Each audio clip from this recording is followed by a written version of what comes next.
이게 실제로 있었던 일이라고 그래요. 아프가니스탄에서 비밀 정찰 임무를 하던 미 해군 특수부대 4명이 염소를 몰고 가는 현지 농부 2명과 아이 1명을 발견하게 됐습니다. 그때 이 군인 4명이 고민에 빠졌어요. 아니, 염소를 치는 이 염소치기들, 목동들이죠. 이들을 그냥 놓아주면 그들이 지금 이 미군이 숨어 있는 미군의 소재를 탈레반에게 알려줄 위험이 있었고, 아무런 무장도 하지 않은 이 민간인들을 죽이자니 그들의 양심에 허락하지 않았던 것이죠. 어떻게 해야 되나 고민하던 그들은 다수결 원칙을 따라 투표하기로 결정을 합니다. 이 4명이 투표를 했는데 4명 중에 1명은 기권을 했고, 나머지 3명은 이들을 풀어주는 쪽에 표를 던졌어요. 얼마 지나지 않아서 이 4명은 탈레반에게 포위되게 됩니다. 탈레반에게 포위된 이 4명은 총격전 끝에 3명이 죽게 되고, 그들을 구출하러 왔던 헬기까지 격추되게 돼서 16명이 모두 목숨을 잃게 돼요. 여러분들이 이 미군이었다면 어떻게 결정을 내리시겠습니까? 이 이야기는 마이클 샌들이라는 교수가 쓴 정의란 무엇인가라는 책에 실려져 있는 이야기예요. 이 마이클 샌들 교수는 정의에 대한 딜레마를 설명하면서 이 사건의 이야기를 예로 듭니다. 어느 쪽으로 결론을 도달하더라도 답이 없는 상황에 맞닥뜨리게 되는 것. 그리고 우리는 오늘 본문에서 마치 이러한 딜레마의 질문을 대하시는 예수님을 만나게 되는 거죠. 이 마가복음 12장을 보시면 마가복음 12장은 예수님과 종교 지도자들의 3가지의 논쟁이 담겨져 있습니다.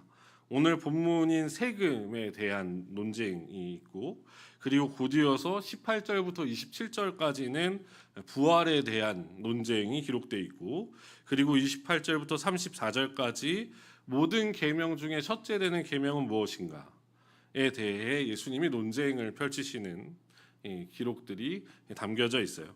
이 세 논쟁이 서로 다른 주제를 가지고 이야기하고 있지만 실제로 이 세 논쟁이 추구하고 있는 것은 서로 같습니다. 오늘 본문을 보니까 오늘 본문의 시작이 어떻게 시작하냐면, 그들이 예수의 말씀을 책잡으려 하여 바리새인과 헤롯 땅 중에서 사람을 보냈다라고 이야기가 시작이 되죠. 여기서 그들은 앞선 마가복음 11장 27절에 등장하는 대제사장들과 서기관들과 장로들일 가능성이 높습니다. 산헤드린을, 그 의회를 구성하고 있는 특정 구성원들 혹은 예루살렘의 종교 정치의 지도자들이었던 것이죠. 재밌는 것은 그들이 보낸 사람들이 바리새인과 헤롯 땅 중에서 사람을 보냈다는 거예요. 이 두 부류의 사람들은 서로 기름과 물입니다.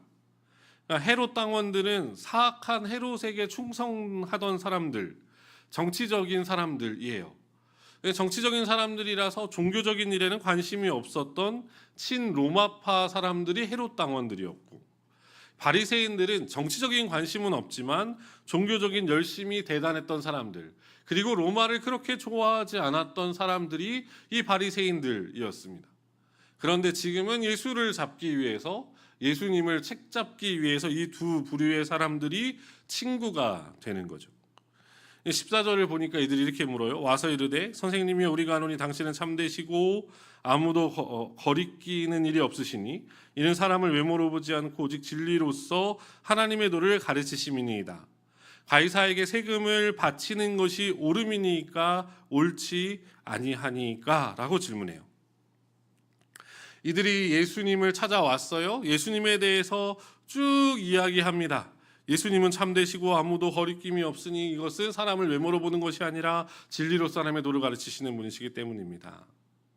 이건 예수님을 인정하는 것이 아니라 그들이 던지고자 하는 질문에 예수님이 피해갈 수 없도록 만들어 놓는 덫입니다. 오늘 본문을 이해하기 위해서 우리는 예수님께서 이 질문을 받고 계시는 시점에서 유대인들의 상황이 어떠했는지를 이해할 필요가 있어요. 예수님께서 베들레헴에서 태어나실 때부터 이미 이스라엘은 로마의 속국이었습니다. 정확히 말하면 기원전 63년경에 폼페이우스가 예루살렘을 함락하고 하스모니안 왕조라는 유대인 왕조를 물리치면서 로마는 유다를 자신의 속국으로 만들어요. 이 로마가 유다에 대한 인구 조사를 마칩니다. 예수님이 태어나실 당시에도 호족 조사하러, 인구 조사하러 베들레헴으로 요셉이 이동을 하죠. 그리고 나서 거기서 예수님 태어나시잖아요.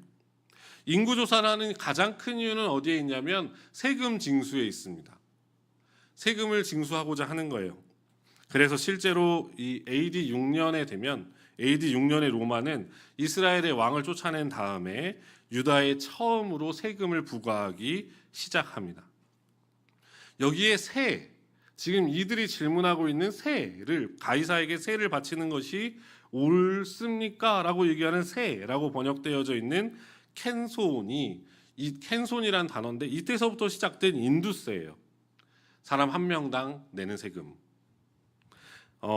남자는 14세부터 65세까지, 여자는 12세부터 65세까지 모든 유대인들이 1년에 한 데나리온씩 납부해서 로마의 국고로 직접 보내집니다. 1년에 한 데나리온이니까요. 1년에 하루 품삯을 보내는 겁니다.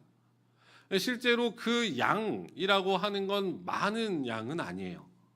과도한 양은 아닙니다. 그러나 이러한 세금 부과로 인해서 유대인들은 여러 감정적인 갈등으로 나눠지게 돼요. 대표적으로 열심당원들은 세금 납부를 단호하게 거부합니다. 내지 않아요. 이 인두세를 거부하는데 그것은 가이사의 지배를 인정하는 것이다 라고 생각했기 때문에 그래요. 로마 황제의 지배를 인정하는 것이다. 그래서 열심당원들은 세금 납부를 단호하게 거부했습니다. 바리새인들은 세금 문제에 있어서 내포되어져 있는 그 굴욕, 우리가 로마의 지배를 받고 있어 라고 하는 이 굴욕에 분개했지만 세금 납부를 정당화했습니다. 헤롯 당원들은 원칙적으로 세금 제도를 지지했어요. 그런데 대부분의 일반 백성들은 세금이 자신들이 로마의 지배를 받고 있고 로마의 속국이라는 것을 드러내는 것이기 때문에 세금에 대한 정서적인 트라우마를 갖고 있었습니다. 자, 이러한 배경 하에서 예루살렘의 지도자들은 바리새인과 헤롯 땅 중에서 사람을 보내요. 바리새인들은 로마의 세금을 바치는 것이 하나님의 율법에 의해서 허용되는 일인가? 라는 질문에서 도덕적, 종교적인 관심을 가졌고, 헤롯 당원들은 정치적, 민주주의적 파급 효과, 민족주의적 파급 효과, 우리 민족이 이것을 어떻게 생각할 것인가? 그 효과를 얻고자 했습니다. 이 질문에 대해서 예수님이 예스라고 대답하면 세금을 로마에 대한 복종의 징표라고 백성들이 여기기 때문에 백성들이 예수님을 불신하고 등을 돌릴 것이고, 만약에 예수님이 노라고 대답하면 로마 당국으로부터 보복을 당하게 될 것이 뻔했기 때문에 그렇습니다. 피해갈 곳이 없는 거예요. 오늘 본문의 이 전체적인 이야기를 살피면서 우리가 마음에 기억해야 할 첫 번째 중요한 한 가지는 어떤 사실이냐면 우리 모두는 다 신학자라는 겁니다. 제가 한 말은 아니고 개혁파 신학자 중에 R.C. 스프롤이라는 사람이 있는데 이 사람이 얘기하는 거예요. 모든 그리스도인은 신학자라고 이야기합니다. 왜 그렇게 얘기하냐면 모든 그리스도인들이 신학교에 입학해서 신학을 배워야 한다는 의미가 아니라 우리의 삶의 모든 영역이 성경의 가르침을 따라서 이해하고 노력해야 된다라는 표현을 하고 싶었던 겁니다. 예수님이 받으셨던 질문은 조세에 관한 질문이기도 하고 넓게 보면 국가에 대한 그리스도인의 태도나 자세에 대한 질문일 수도 있습니다. 문제는 이러한 질문을 대할 때 그리스도인들이 최우선적으로 여겨져야 하는 것은 하나님의 말씀에 있다는 겁니다. 하나님의 말씀이 그것을 뭐라고 설명하고 있는가? 하나님의 말씀이 그것에 대해서 어떻게 우리에게 가르치고 있는가? 하나님의 말씀이 우리에게 그것을 무엇이라고 설명하고 있는가? 왜 이러한 이야기가 강조되는지 아십니까? 우리의 삶과 교회가 매우 분리되어 있기 때문에 그래요. 우리는 성경을 항상 어느 영역에 국한시키려고 하냐면 우리의 종교적이거나 우리의 신앙적인 영역에 국한시키려고 하는 유혹을 날마다 받습니다.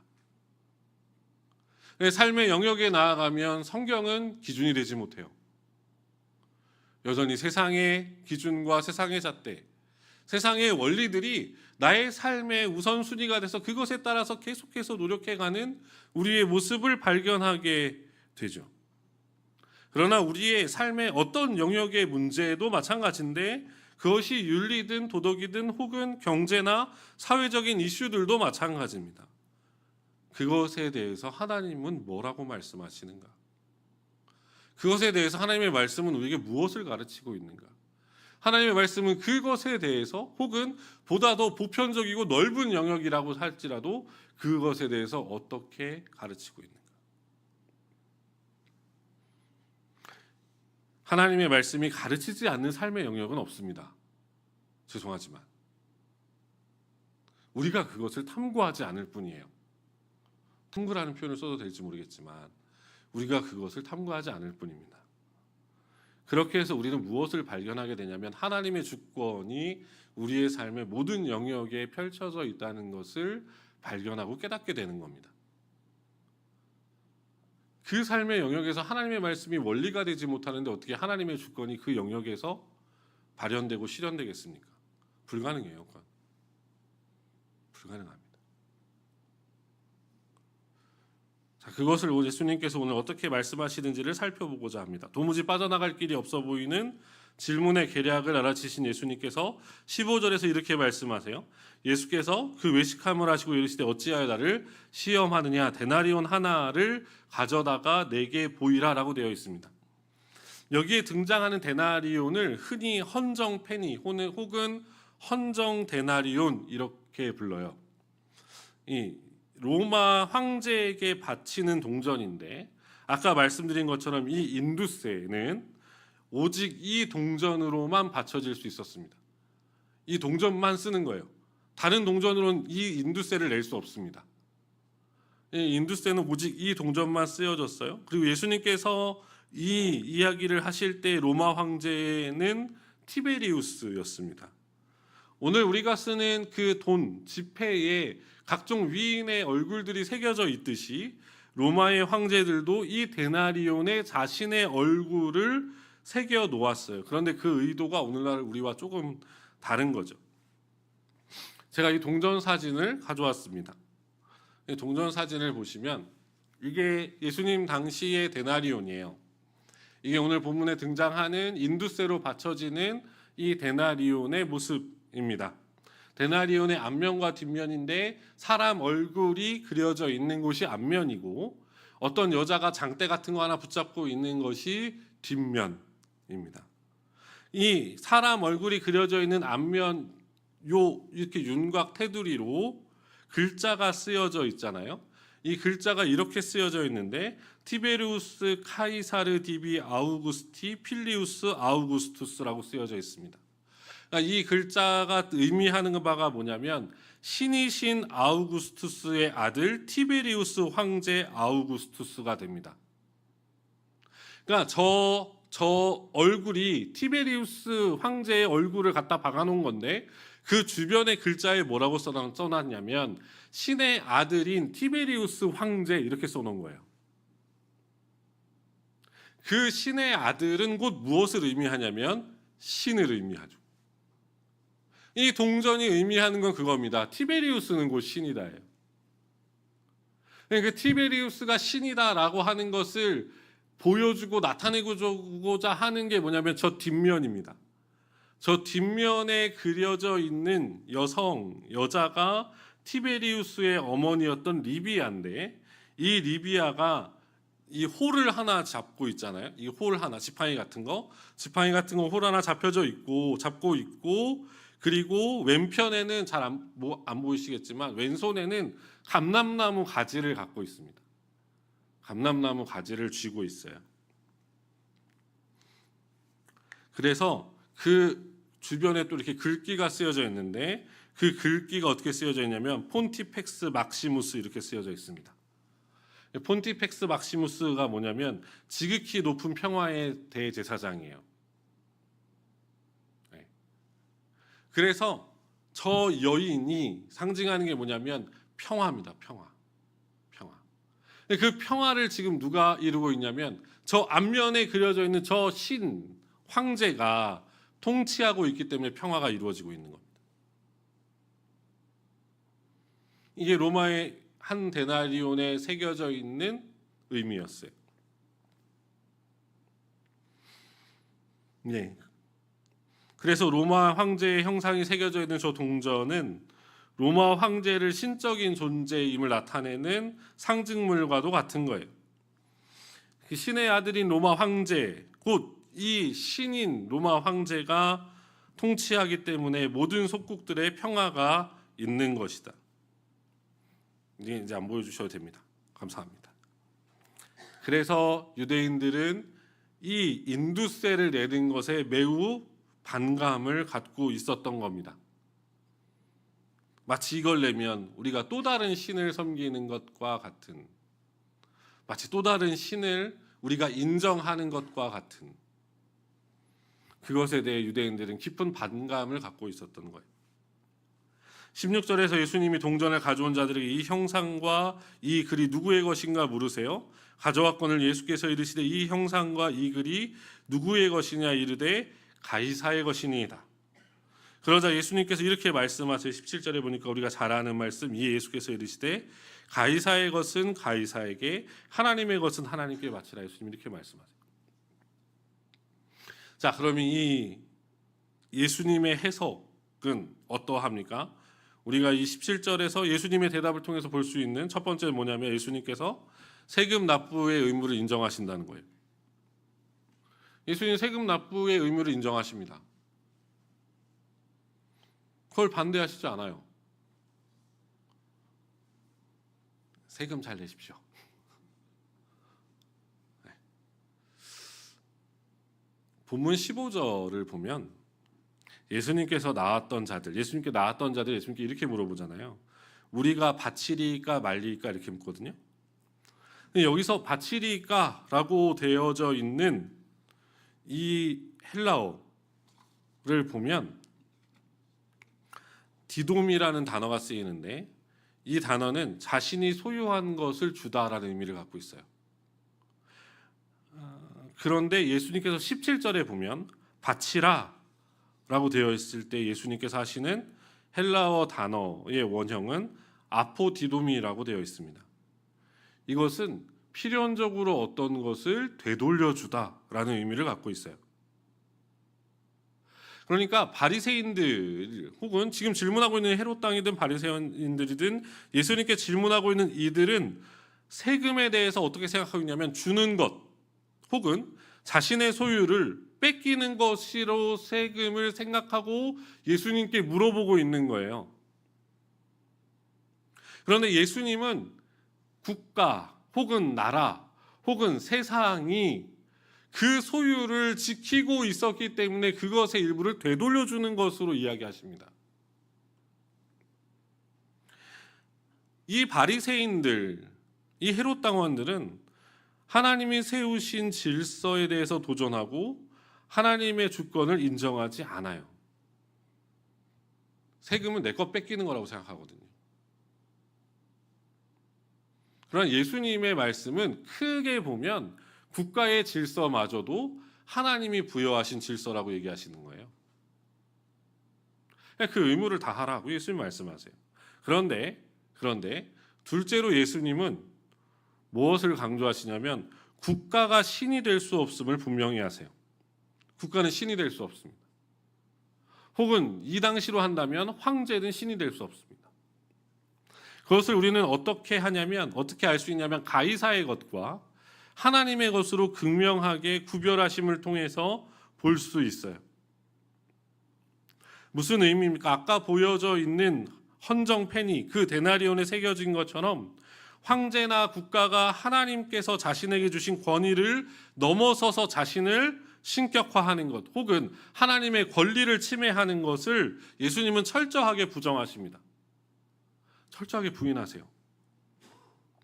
그것을 예수님께서는 가이사의 것은 가이사에게 라는 표현으로 나타내시는 겁니다. 그 형상과 그를 원작자인 그 황제에게 돌려주라는 겁니다. 예수님이 인정하시는 건 그 동전의 가치예요. 그 동전이 품고 있는 의미가 아니라 그 동전의 가치, 그러니까 한 데나리온의 가치를 돌려주라는 겁니다.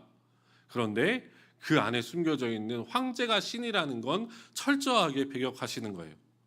철저하게 배척하십니다. 그 어떠한 황제 숭배 사상도 용납하지 않고 거부하세요. 그래서 마지막 셋째, 예수님의 방점. 한 학기 내내 방점이란 말을 많이 들어가지고, 방점이란 단어 아세요? 저는 이번 학기 내내 방점을 너무 많이 들어가지고 도대체 방점이 뭐예요? 방점이 뭐예요?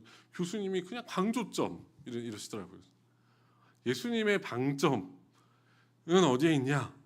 예수님의 방점은 하나님의 것은 하나님께 바치라는 것이 예수님의 방점이에요. 우리가 오늘 본문 17절에서 놓치고 있는 단어가 하나 있는데, 그것이 한국어로 번역된 성경에는 번역이 안 되어 있습니다. 그러니까 본래 헬라어 성경, 헬라어 원문에 보면 한 단어가 빠져 있는데, 어떤 단어가 빠져 있냐면 가이사의 것은 가이사에게, 하나님의 것은 하나님에게, 그 사이에 헬라어 단어 카이라는 단어가 빠져 있어요. 헬라어 접속사 카이는 그래서도 될 수도 있지만 그러나도 될 수 있습니다. 그래서 많은 신약학자들은 이것을 그러나로 해석해요. 가이사의 것은 가이사에게, 그러나 하나님의 것은 하나님에게 로 해석합니다. 무슨 이야기입니까? 지금 예수님께 이 질문을 하고 있는 그들, 예루살렘의 리더들, 종교 지도자들이 지금 세금에 대해서, 조세에 대해서 예수님께 질문할 때가 아니라는 거예요. 왜요? 이들이 지금 무엇을 안 하고 있습니까? 하나님께 대한 의무를 하지 않고 있어요. 하나님에 대한 의무를 다 하지도 않는데 너희는 왜 조세 문제를 나에게 물어보냐? 라고 예수님 지금 질문하고 계시는 거예요. 너희들이 먼저 이런 질문을 하려면 하나님께 대한 의무를 다 해라. 하나님의 것을 먼저 하나님에게 바쳐라. 그리고 나서 조세 문제를 이야기해라.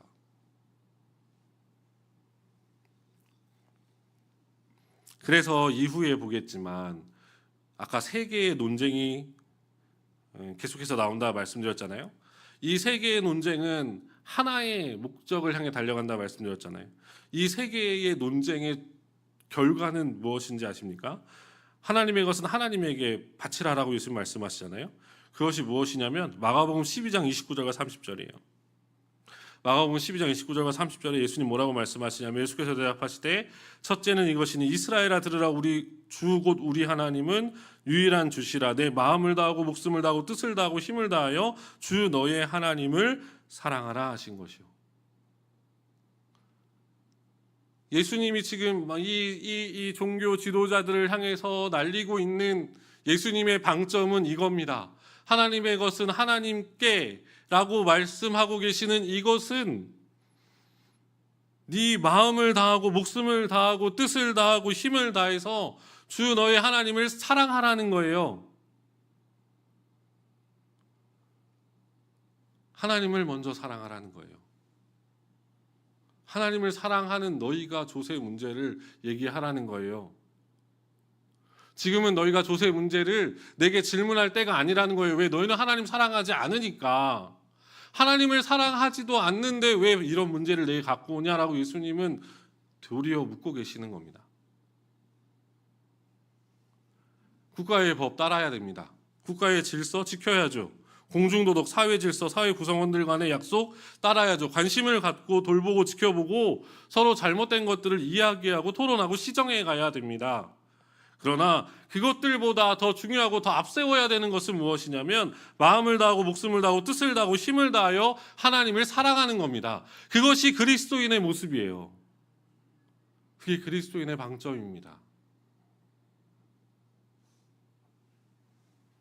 말씀을 정리할게요. 오늘 본문을 살펴보면서 나라의 주권을 빼앗긴 뒤에 끊임없이 일제의 신사 참배에 맞서 싸워왔던 많은 목회자들과 성도들, 믿음의 선진들이 생각났습니다. 그들은 하나님을 섬기기 위해서 나라의 악법에 대항하며 싸웠습니다. 그렇다고 그들이 무력을 행사한 것은 아니었습니다. 무력을 사용하지도 않았고 무력 봉기를 일으키거나 국가 전복의 전략을 세우지도 않았습니다. 그렇다고 조직적으로 무언가를 대규모로 움직이지도 않았어요. 그들은 그냥 자신이 있는 자리에서 하나님을 사랑했을 뿐입니다. 목회자는 목회자로, 성도는 성도들로 그 자리에서 하나님을 사랑했고 끝까지 하나님 사랑하기를 신사참배를 거부하는 것으로 나타냈어요. 때로는 순교하시기도 하셨고 때로는 옥중에서 모진고초를 당하시기도 하셨습니다. 주기철 목사님의 영상을 참 자주 봤는데, 혹은 그분의 막내 아드님이 장로님이신데 그분이 아마 돌아가셨을 겁니다. 그분 살아계신가? 저도 잘 모르겠어요. 하여튼 그분이 간증을 하시는 영상도 많이 봤는데,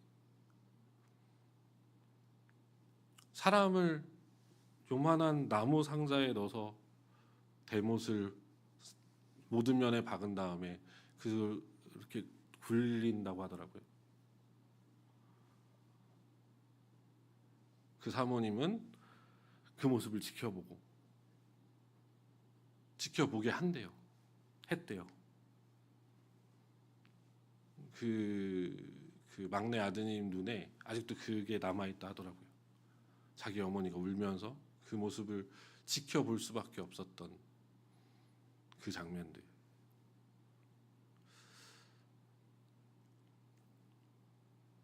돌이켜 생각해 보면 그냥 그분들은요, 그냥 자신이 있는 그 자리에서 하나님을 사랑했을 뿐입니다.